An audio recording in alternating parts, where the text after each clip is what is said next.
What's up, folks? It's your boy Bob Hollywood back with another exciting review. Today's review is going to be of the Star Wars Black Series Jar Jar Binks from the movie The Phantom Menace. That is episode 1, The Phantom Menace. As you see, there is an Ollie stickers on here, an Ollie sticker rather. I bought this a few years ago. Please do not go to your Ollies looking for Jar Jar. He is not going to be there.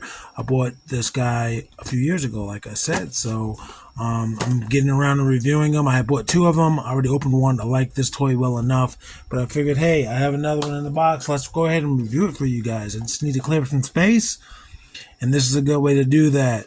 As you can see, he has the yellow, that mustard yellow for Phantom Menace, and that correlates with different ones, but if they release, say, like 5 figures from 5 different movies, or they'll correlate that for a little while. On the back of the package, and we got a little bio of Jar Jar. It says, a clumsy, well-meaning Gungan outcast on Naboo. Jar Jar Binks struggles to prove his worth throughout his life. Yeah, and you got some legalese down there. On the bottom of the box, you get some further legalese, as well as a barcode. And again, I got this at Ollie's, $12.99. You're not going to find this guy, so please do not waste your time. Ollie's has other cool things right now. Ollie's is killing it, but you're not going to find this Jar Jar. Anyway, folks, I'll be right back. I'm going to bust him out of his plastic prison. And just like that, we are back. I got Jar Jar free. You can see his accessories in front of him. Technically, there's 4 accessories, but 2 of them, this spear, go together to make one accessory. One long spear, and it's longer than the box itself, or just about. So you see, that's why they had it separated. And Star Wars does that anyway. They do that with their lightsabers. And let's see how he holds this. I don't know if it's like that or if it's like this. I would imagine. I don't know. How would he hold it? I mean, there are these parts that look like handles. If he wants it with 2 hands.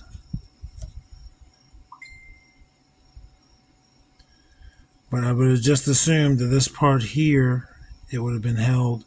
But, I mean, that's firm. It just looks weird. And again, you can make him hold it however you'd like. I'm going to just slide it down. That was for nothing. Let's slide it down. And then he's going to hold it like a shepherd on a field.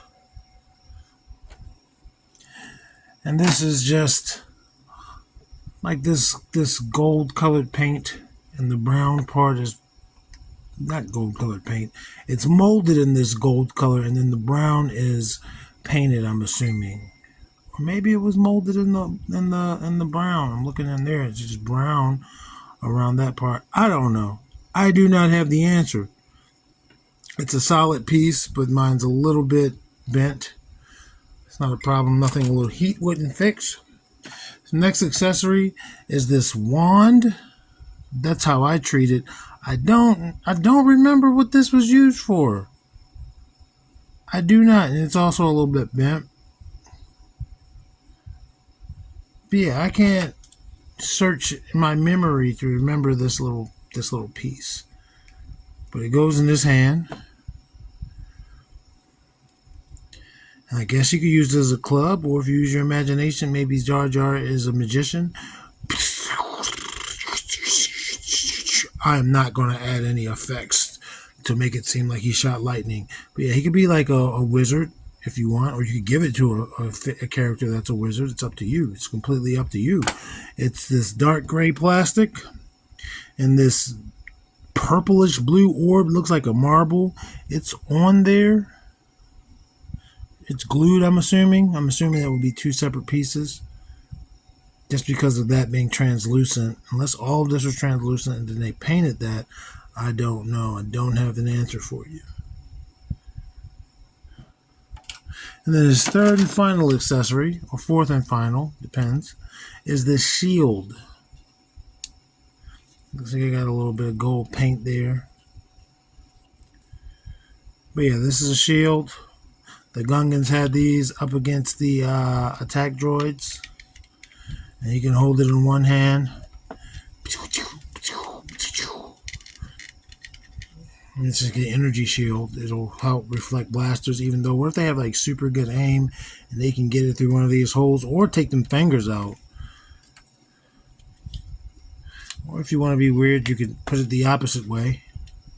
Like he is taking the lid off of a gigantic pot of something that Gungans eat. And it's a cool piece. Like when I saw these Jar Jars in the store, I was like, I want like 5 of them. You know, I can make like a Gungan army. Jar Jar was going to kind of suck, but I think he might be the only Gungan that's been released so far. I don't think Tarpals or anybody. I could be wrong, but I might do some customs on this. I don't know. I might turn this into a different character, either a real one or something I make up. Just to take advantage of the fact that I have 2, and I don't need 2 of the exact same Jar Jar. But we're done with the accessories, so let's look at him. He's got a really beautiful a really beautiful orange complexion. He looks like cooked shrimp, that orange. And then on the inside, it's yellow. Kind of reminds me of like an armadillo in complexion. I like it.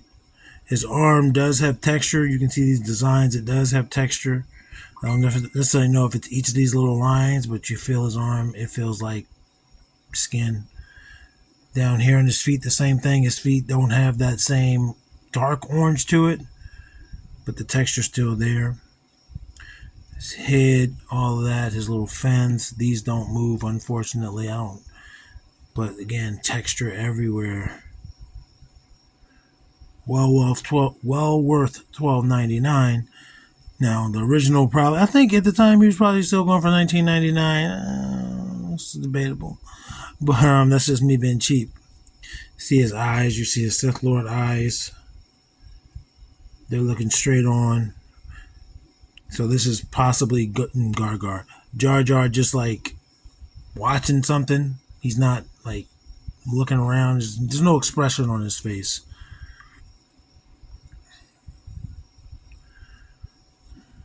This vest is a separate piece.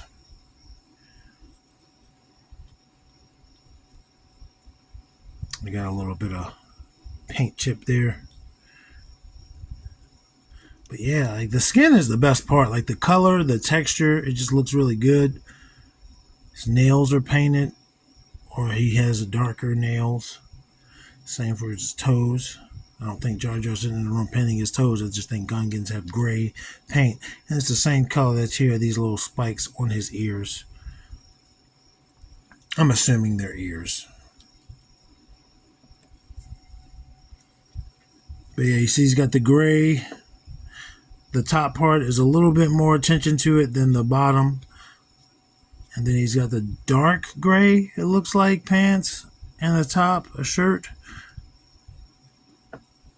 And the thing I like about Star Wars figures and characters, they look like they could be in space and they look like they could be in like a medieval background. Like this looks like it could just be a different race in like a Dungeons and Dragons or Warcraft campaign. You know what I mean? It doesn't obviously look like a Warcraft character, but he doesn't look too out of place. Let's go over his articulation. His head is going to be on this ball joint. I'm trying to look in there. There's a bigger ball there. And then if I were to pop this off, yeah, it's easier. Normally you don't want that to happen. Normally that is what happens with Star Wars figures, but it'll be 2 ball pegs and I guess it's easier to come out of the neck. Here, it looks like that's all it's going to do. I feel like if you got this ball peg out of the head, you would have a lot of trouble ahead of you, but I could be wrong. And it pops back on, no problem. It's on a double. The neck itself is on a double ball peg. So, same thing.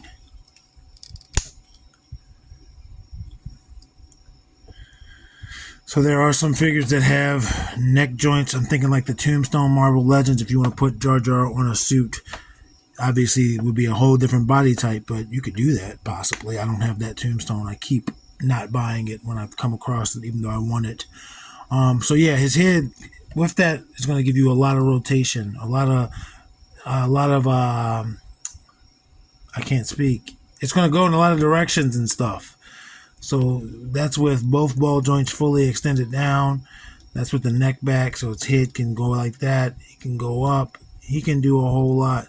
Obviously, there's rotation at the shoulder, rotation at the head, and I don't want to pull on his ears too much. His ears are long, but they're flexible. They'll move around. They'll give you that extra clearance. Trying to line his neck back up, and then his neck also rotates. No butterfly joints, but he can give you a really good T-pose. It's going to rotate at those shoulders. No single jointed elbow, better than 90. It's also going to rotate at that elbow. Rotates at the wrist, horizontal wrist on both hands.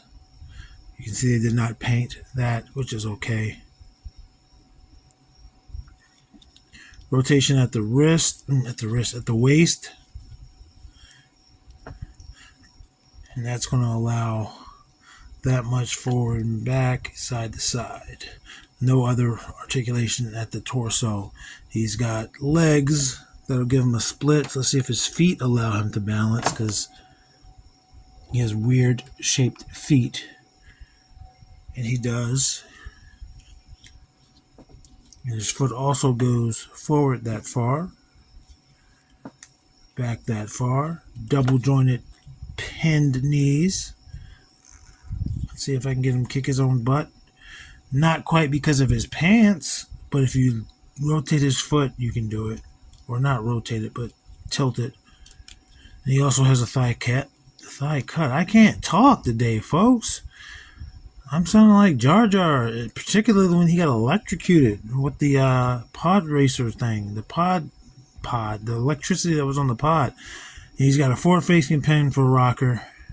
His ankle also pivots. And he's got peg holes as well. So that is Jar Jar, the figure, his articulation, his details, his accessories.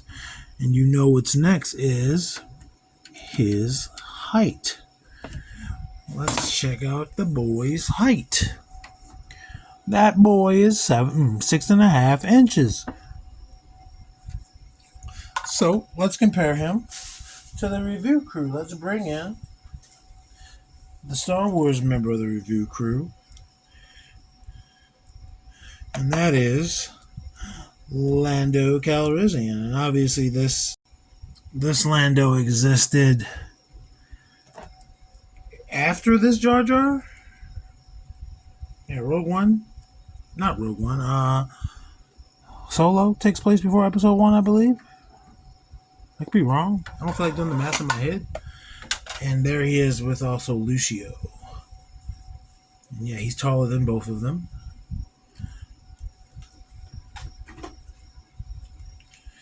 Let's do Devin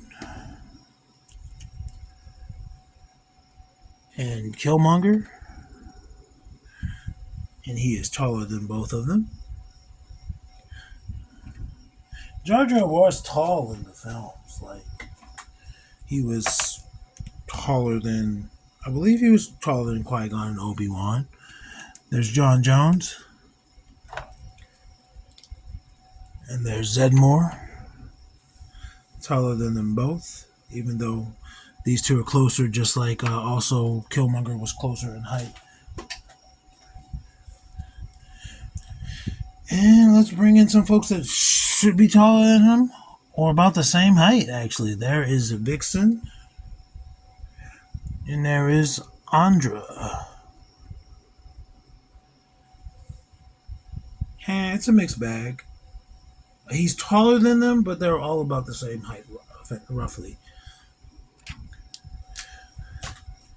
So because he was taller than everybody else, let's bring in the big guns. Let's bring in Roadblock, clearly taller. And let's bring in Titus O'Neil, clearly taller. So that's cool. I'm gonna give Roadblock this shield real quick because his name is Roadblock. You know, maybe he wants to use this shield. His hands are bigger than Jar Jar's, so it's a little bit tougher. He's not actually holding it, but he can pretend.